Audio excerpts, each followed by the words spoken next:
اعوذ باللہ السمیع العلیم من الشیطان الرجیم بسم اللہ الرحمن الرحیم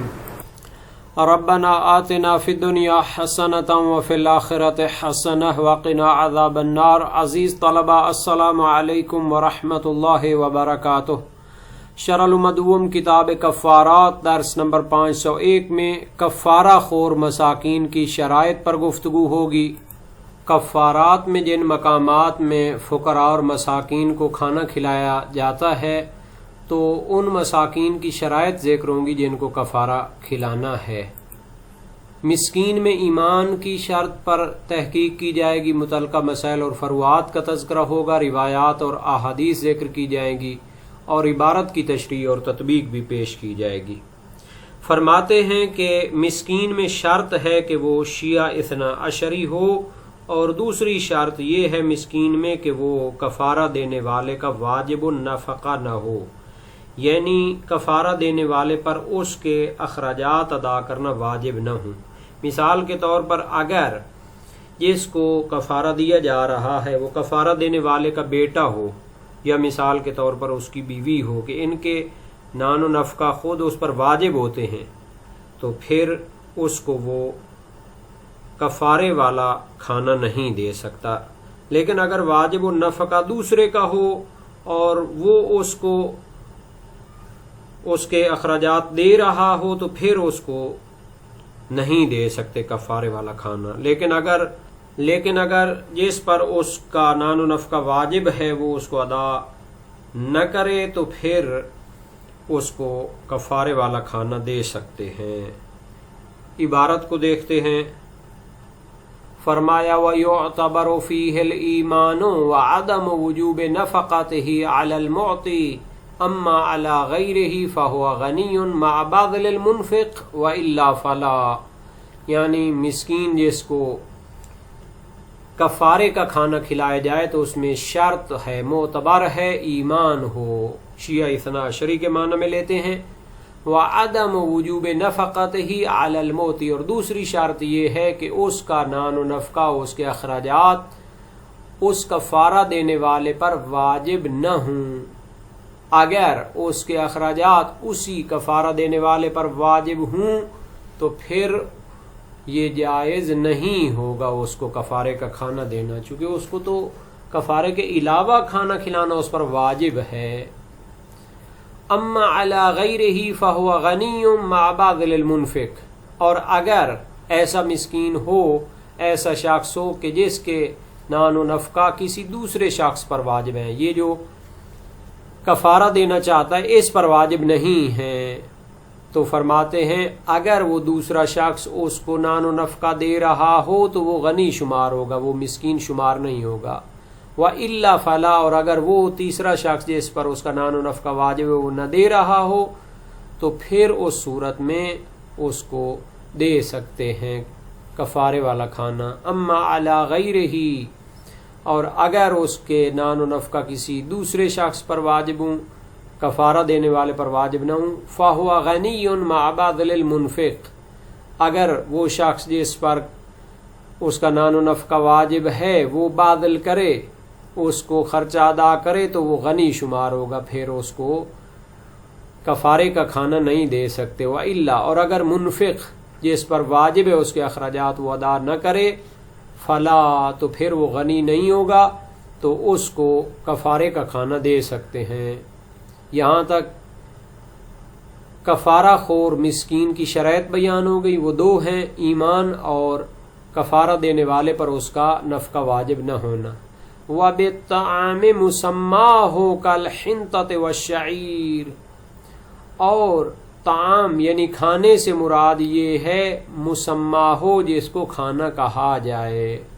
مسمّا اس کے اوپر صدق آئے کہ یہ کھانا، کالحنطۃ جیسے گندم ہے، والشعیر جو ہے، ودقیقہما اور ان کا آٹا ہے، گندم اور جو کا آٹا، وخبزہما اور ان کی روٹیاں ہیں، وما یغلب علی قوت البلد اور جو چیزیں کسی شہر کے کھانوں میں غالب ہیں تو وہ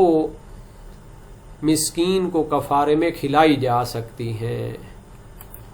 وَيُجْزِي التَّمْرُ وَالزَّبِيبُ مُطْلَقًا، اسی طرح کھجور اور کشمش بھی کافی ہوتی ہے بطور مطلق، یعنی کفارے میں مسکین کو کھلائی جا سکتی ہے۔ مطلقاً سے مراد ہے چاہے وہ اس شہر کے رہنے والوں کی غالب خوراک ہو یا غالب خوراک نہ ہو، وہ کافی ہوگی۔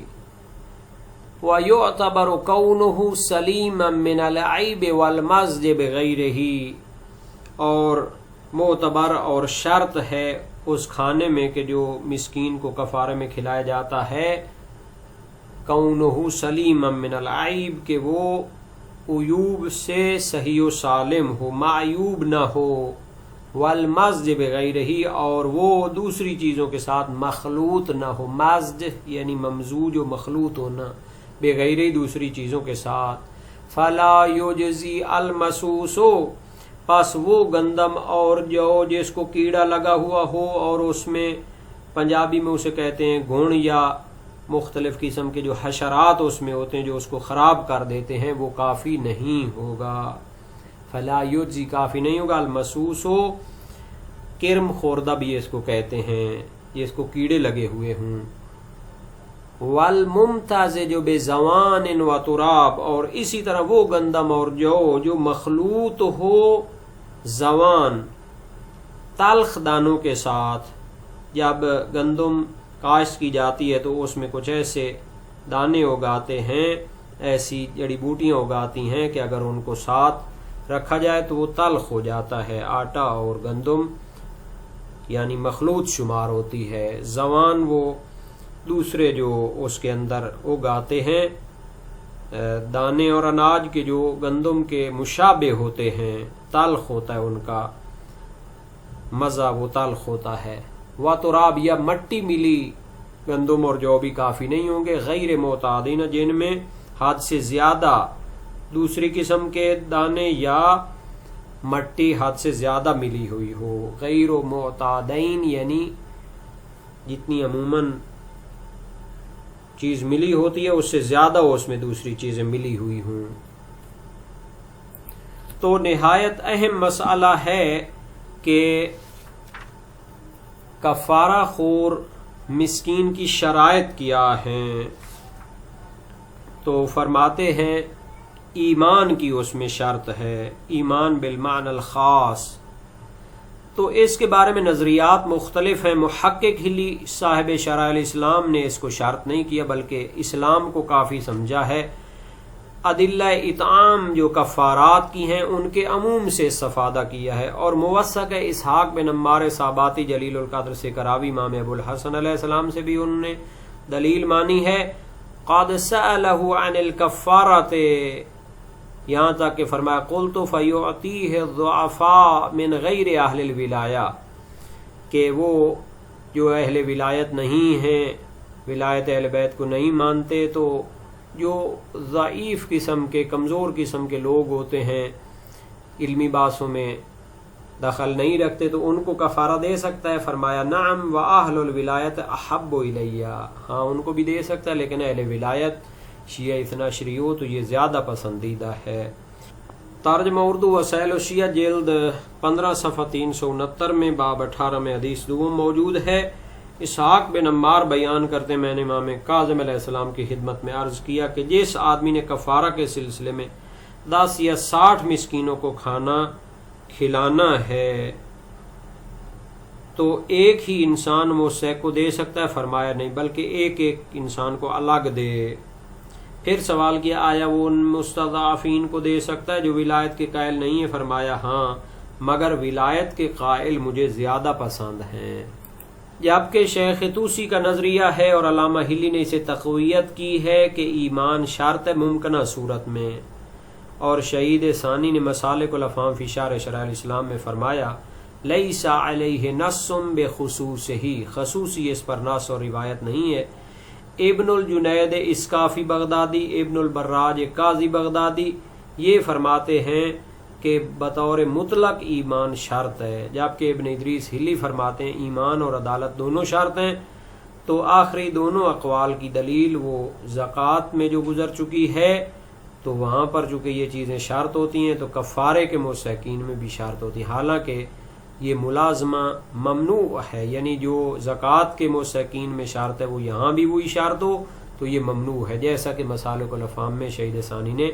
فرمایا ہے۔ اور دوسری شرط تھی کہ جس نے کفارہ دینا ہے وہ اپنے واجب و نفقہ کا نہ دے، چونکہ وہ تو اس کا خرچہ اس نے پہلے ہی واجب ہے اس پر ادا کرنا، تو یہ جو شرط ہے کہ وہ واجب و نفقہ نہ ہو، اس میں کوئی اختلاف نہیں، چونکہ کفارے کے مصرف میں مسکین ہونا، فقیر ہونا، ضرورت مند ہونا شرط ہے۔ اور جس کا نفقہ کفارہ دینے والے پر واجب ہے، جیسا کہ والد اور والدہ اور بیوی اور غلام اور بچے، تو یہ سب غنی شمار ہوتے ہیں، چونکہ موتی اور منفق نفقہ دینے والے پر اس کا واجب ہوتا ہے نفقہ، تو ان کو کفارہ نہیں دے سکتے۔ یہ سب اس صورت میں جب نفقہ دینے والا اس کو ادا کر رہا ہو، لیکن اگر نفقہ دینے والا ادا نہ کرے تو پھر مسالک الافہام فی شرح شرع الاسلام میں شہید ثانی نے فرمایا اس پر کفارے کا کھانا خرچ کرنا جائز نہیں،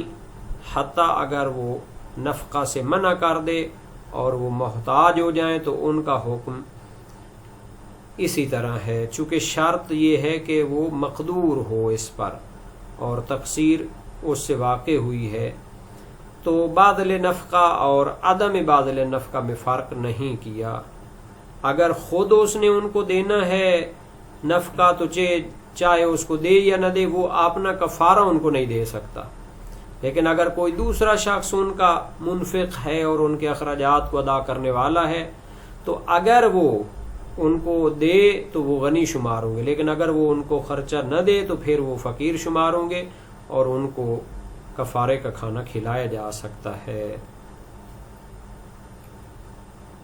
چونکہ اس صورت میں وہ محتاج اور فقیر و مسکین شمار ہوتے ہیں، تو جب وہ عنوان صادق آتا ہے تو وہ مستحق بھی ہو جاتے ہیں۔ اور کھانے سے مراد وہ چیز ہے کہ جو کھائی پی جاتی ہے، نصوص اس پر اطلاق رکھتی ہیں، اور کھجور اور کشمش بطور مطلق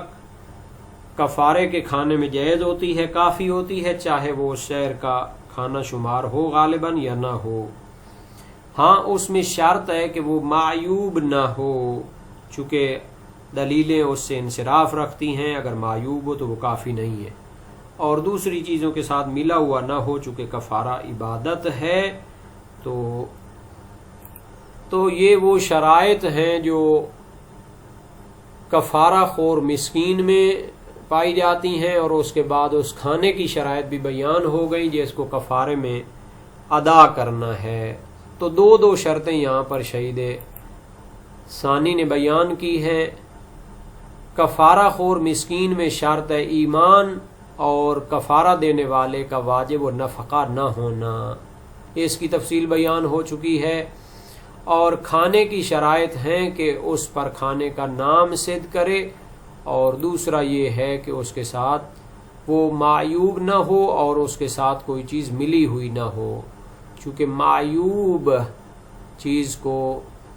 کفارے میں دینا اور اس کے کافی ہونے سے دلیلیں انصراف رکھتی ہیں، خصوصاً گندم اور جو جس کو پنجابی میں کہتے ہیں گھن لگا ہوا ہو، جس کو کیڑا لگا ہوا ہو، جس میں مختلف قسم کے کیڑے شامل ہوں، تو اس کو کفارے میں نہیں کھلانا چاہیے اور ادا نہیں کرنا چاہیے۔ اور جو تلخ قسم کے اناج سے ملی ہوئی گندم ہو یا مٹی کے ساتھ اتنی زیادہ اس میں مٹی یا وہ تلخ دانے ملے ہوئے ہوں کہ معمولاً وہ نہیں ہوتے، تو پھر وہ کافی نہیں ہوں گے۔